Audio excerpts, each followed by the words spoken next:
Teresa, what? And welcome, Glossop Gossip, where we're going on a tour at shopfronts of Glossop.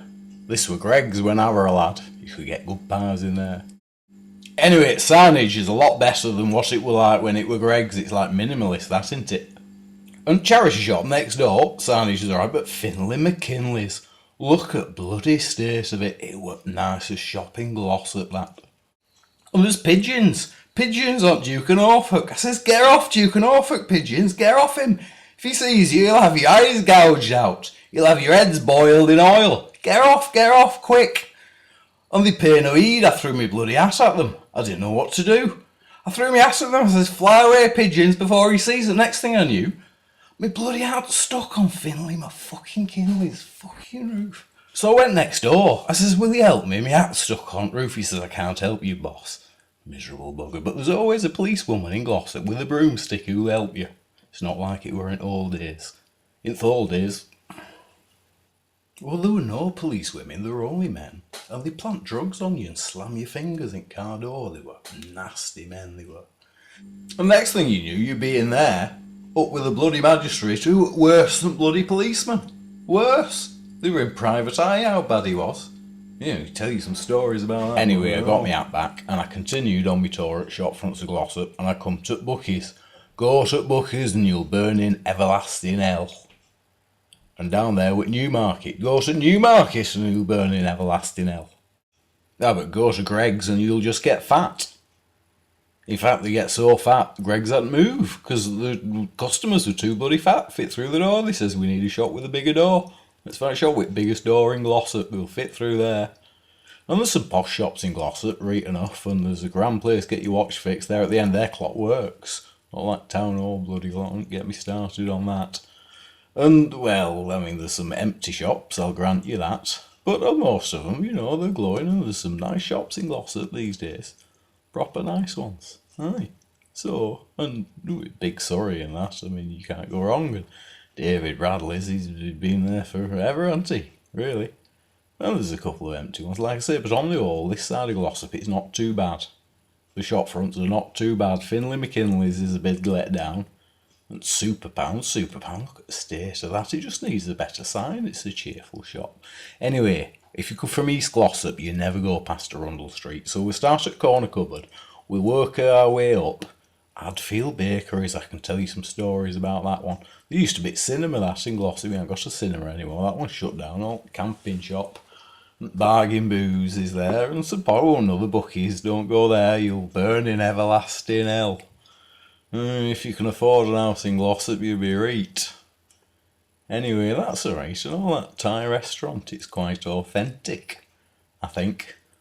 So, on all the shops up this end are alright as well. So you say, maybe there's not that much bother with shop fronts in Glossop because they look alright to me. Cheerful, aren't they? I like sour-butts, me, they're friendly in there. And you get more than enough publicity, don't you? Chronicle office, and they'll tell you truth in there, Rita. Oh dear, pound man. Oh, wait a minute. Go back a bit. Now, I'm all in favour of canopied shop fronts in Glossop, but that one, that's a bloody mess. But continuing up the high street, you have to be said, I mean, even if you don't like these shops, then they're reasonably good condition. There's old Tripe shop, I don't know if that's still open or not. Norfolk Square, well, I preferred it when it had peacocks on myself and it were like cross shape. But going up High Street, like I says, on the whole, you know, apart from we've seen a couple of shops that aren't up to much, but I'd say signage is alright, myself, and I don't know what anyone's being a fuss about. It's a lot better than it's ever been, in my opinion. I always say things are getting worse, me, but I reckon in this particular case, you know, there's now to be no complaints at all. And you go further up there, I mean, you wouldn't believe how much they spent on tyre and battery. They've actually, it were like this one's a bloody mess and all. And Leisure Centre, well, you know, we all use Leisure Centre, don't we? So you think some bugger would stick it back up again. And they're cheerful, you know, and folks in Glossop, they use these shops. We use them. We use them, and that's why they look recent. This one's going to be proper posh in there if you can afford one in there.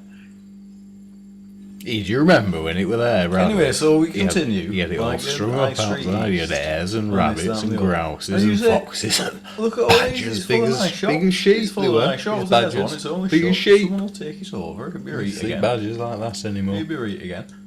Not wrong with it. Not wrong with it. Oh, well, you know, some of the signs like, oh bloody hell, wait a minute. Oh heck, I've spoke too soon. I spoke too bloody soon. Stop it. Stop it, Stanley. Stop the machine. Well, in my opinion, as a Glossopian, born and bred, and how long have Padtaks been in Glossop? Tell me that. How long have they been here? And tell me this and all. I mean, how many people, for example, have been killed by one of Mr. Sourbutt's grapefruit rushing through air at them? Or by one of Mr. Bradley's fish? Eh? Tell me that. No, all I'm saying is that for a company that has such, should we call it a profound effect on demographics of Glossop, on demography, they should have a better bloody shopfront, because that's a bloody disgrace to Glossop. That's all I'm saying. Rest of town's right as rain. It's right as rain. And look at Glossop Bullring. You know, you can't complain about that. You can't complain about that. It looks like flourishing businesses, and long may it continue. Anyway, I was that excited by this project, we forgot to go to Norfolk Street. Alright, so winners at Worcest Shopfront in Glossop are Poundband Top Store and Super Pound in joint third place, closely followed in second place by Finlay McKinley's and Cool Trader, which have become pigeon-infested hellholes.